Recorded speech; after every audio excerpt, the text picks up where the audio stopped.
Oh, grabe oh.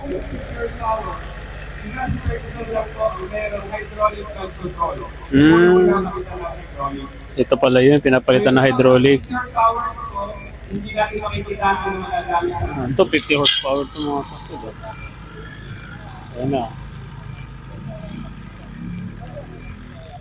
ang gusto nito po is local fabricated kaya Kapitan Yoli Ilagan po. Ah, local fabricated to.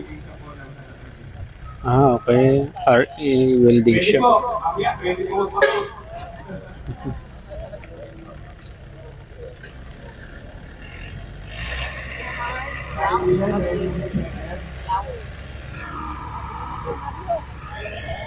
Grabe oh.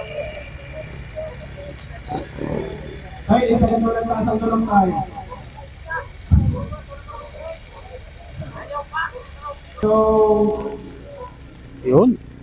makikita natin po na meron tayong studio. Yun oh.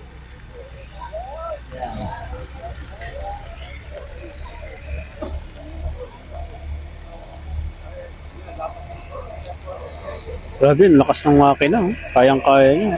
50 horsepower yan mga saksi. Masi.